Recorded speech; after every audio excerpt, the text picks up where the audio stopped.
한강공원 산책길이나 친구가 집에 처음 놀러 왔을 때를 상상해 보십시오. 현관문이 열리고 반갑게 맞이하는 줄 알았던 우리 댕댕이가 갑자기 손님의 가장 민망한 부위로 돌진해서 코를 파묻고 킁킁거리기 시작합니다. 순간 거실에는 정적이 흐르고 집사인 여러분은 당황해서 얼굴이 새빨갛게 달아오릅니다. 어머 얘 안 돼. 일로 와 하면서 손님에게 죄송하다고 연신 고개를 숙이며 사과를 하게 됩니다. 특히 남의 시선을 중요하게 생각하고 눈치를 많이 보는 한국 사회에서 이런 상황은 정말 쥐구멍에라도 숨고 싶을 만큼 식은땀이 흐르는 순간입니다.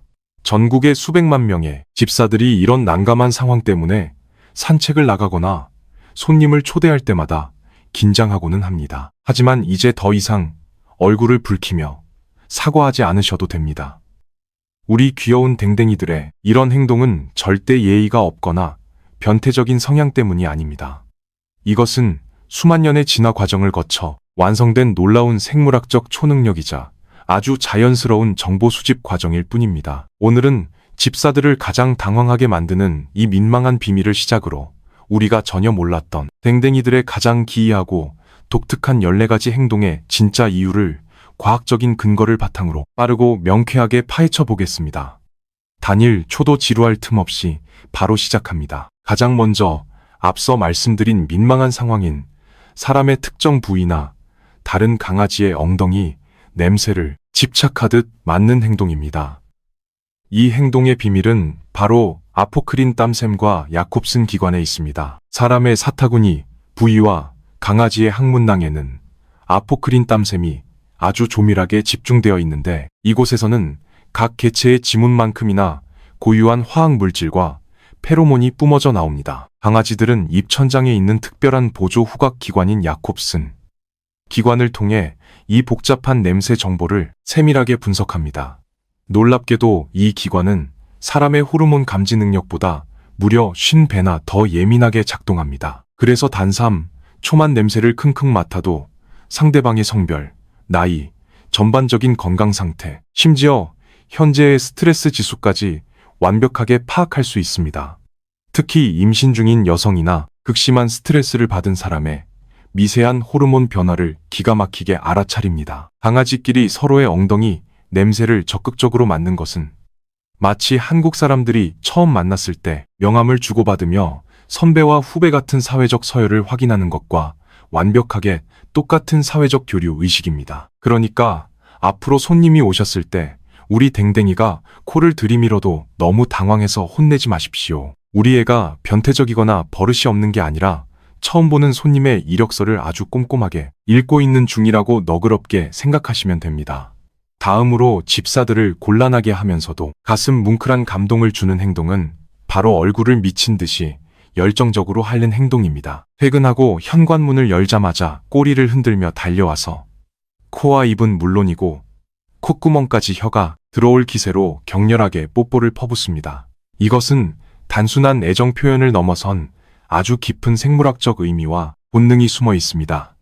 야생 상태에서 늑대 새끼들은 어미의 입 주변을 핥아서 소화된 먹이를 토해내도록 유도하며 밥을 얻어먹었습니다. 젖을 땐 이후에도 이런 생존 본능이 뇌리에 깊이 남아있어 무리의 절대적인 리더인 집사에게 복종과 존경을 표현하는 가장 강력한 수단으로 사용되는 것입니다. 특히 한국의 수많은 직장인 집사들이 매일 끝없는 야근에 시달리고 파김치가 된 몸으로 집에 돌아왔을 때 댕댕이들이 유독 얼굴을 더 많이 핥는 것을 경험하셨을 겁니다. 퀸즈 대학교 벨파스트의 최근 연구 결과에 따르면 강아지들은 사람의 순결과 피부땀에 섞인 스트레스 호르몬을 90% 이상의 놀라운 정확도로 감지해냅니다. 하루 종일 업무 스트레스에 찌든 집사의 냄새를 맡고는 혀로 피부를 핥아서 생체 정보를 수집하는 것입니다. 이와 동시에 강아지 스스로의 뇌에서도 진통제 역할을 하는 엔돌핀을 분비하여 떨어져 있던 시간 동안의 불안감을 스스로 치유합니다.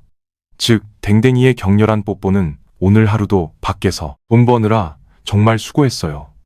집사님이라고 말하는 그들만의 아주 따뜻하고 과학적인 위로 방식입니다. 그리고 우리가 말을 걸 때마다 고개를 갸우뚱거리는 치명적으로 사랑스러운 행동이 있습니다. 집사가 약간 진지한 목소리나 높은 톤으로 말을 하면 댕댕이는 고개를 한쪽으로 기울이고 마치 내 말을 전부 이해한다는 듯이 초롱초롱한 눈으로 쳐다봅니다.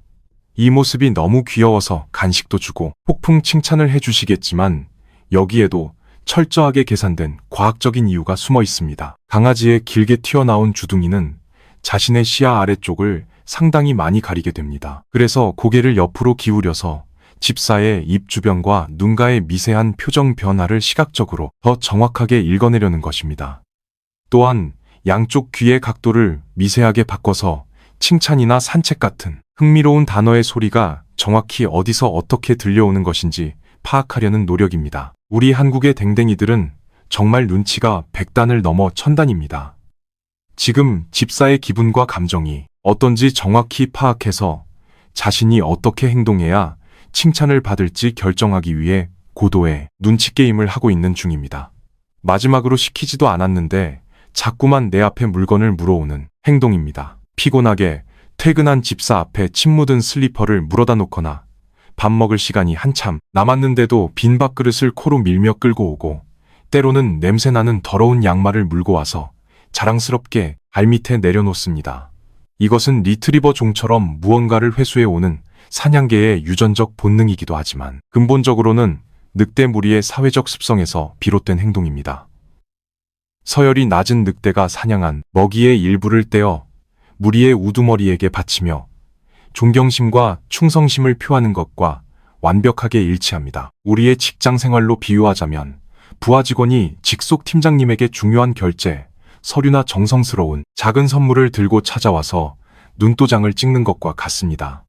우리 댕댕이는 집사를 우리 가족이라는 무리의 영원한 팀장님이자 최고의 대장으로 깍듯하게 모시고 있는 것입니다.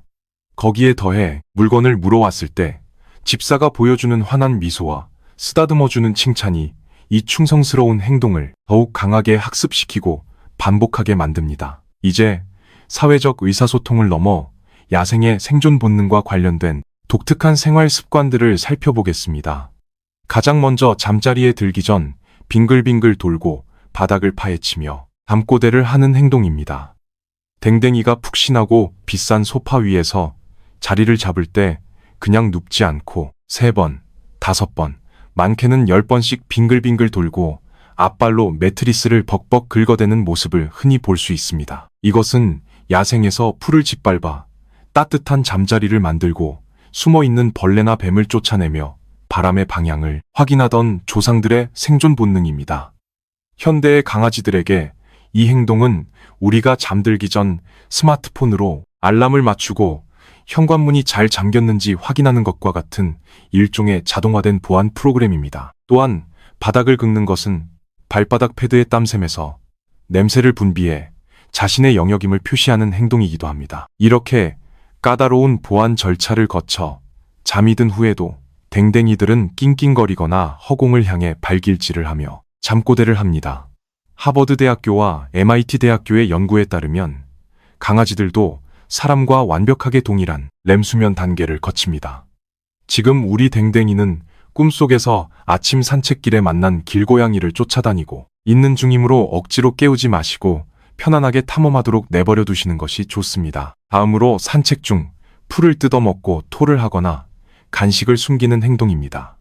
수의학계의 과거 생각과 달리 강아지들의 25%만이 풀을 먹고 구토를 합니다.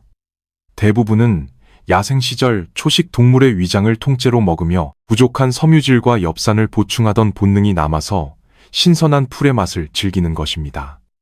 만약 소화가 안 될 때는 거칠고 넓은 풀잎을 일부러 골라 먹어 구토를 유도하기도 합니다. 이와 함께 맛있는 간식을 주면 바로 먹지 않고 구석에 숨기는 행동도 있습니다. 흙을 팔 공간이 없는 서울의 아파트형 주거 환경에서 자라는 댕댕이들은 비싼 온수매트 아래나 소파 틈새에 아끼는 수제 간식을 몰래 숨겨둡니다. 굶주릴 걱정이 없는 현대의 실내견들에게도 남은 먹이를 땅에 묻어 부패를 막고 냄새를 감추던 늑대 시절의 식량 비축 본능이 생물학적으로 그대로 새겨져 있기 때문입니다. 그리고 집에서 자신의 꼬리를 잡으려고 팽이처럼 빙글빙글 도는 행동도 있습니다. 어린 강아지들에게는 단순히 자신의 신체를 탐구하는 귀여운 놀이 과정입니다. 하지만 성견이 매일같이 자신의 꼬리를 강박적으로 쫓아다닌다면 이것은 가볍게 넘길 일이 아닙니다. 집사님들은 그 모습이 귀엽다고 틱톡 영상만 찍고 계실 때가 아닙니다. 이 행동은 산책이 부족해서 극심한 지루함을 느끼거나 좁은 실내 생활로 인해 우울증과 강박 장애가 생겼다는 아주 심각한 구조 요청일 수 있습니다. 당장 스마트폰을 내려놓고 목줄을 챙겨서 넓은 공원으로 댕댕이를 데리고 나가셔야 합니다. 그런데 막상 공원에 나가면 또 다른 골칫거리가 기다리고 있습니다. 10만 원짜리 고급 스파에서 방금 애견 미용을 마치고 뽀송뽀송해진 댕댕이가 잔디밭이나 심지어 새똥이 있는 진흙 바닥에 등을 대고 사정없이 구르는 환장할 노릇입니다. 사람에게는 라벤더나 장미 같은 인공적인 샴푸 향기가 향기롭지만 강아지에게 이 냄새는 나 여기 있으니까 빨리 와서 잡아먹으라는 아주 시끄럽고 위험한 네온사인과 같습니다. 야생의 포식자들처럼 사냥감에게 자신의 냄새를 들키지 않기 위해 주변 환경에 강렬한 악취로 몸을 위장하는 아주 본능적이고 자연스러운 행동입니다. 마지막으로 구급차의 사이렌 소리에 맞춰 하울링을 하거나 천둥, 번개가 칠 때 침대 밑으로 숨는 행동입니다. 사이렌 소리의 450에서 750Hz 주파수는 야생, 늑대들이 멀리 떨어져 있는 무리를 부를 때 사용하는 주파수 대역과 놀랍도록 일치합니다. 강아지는 사이렌 소리를 멀리서 자신을 부르는 동료의 울음소리로 착각하고 나도 여기 있다고 대답하는 것입니다. 반면 천둥 번개가 칠 때는 아주 겁쟁이가 되어 구석으로 파고듭니다. 강아지는 사람보다 청력이 뛰어나서 소리에 놀라기도 하지만 진짜 이유는 정전기 때문입니다. 폭풍우가 다가오면 기압이 변하고 강아지의 털에는 사람보다 훨씬 많은 정전기가 축적됩니다.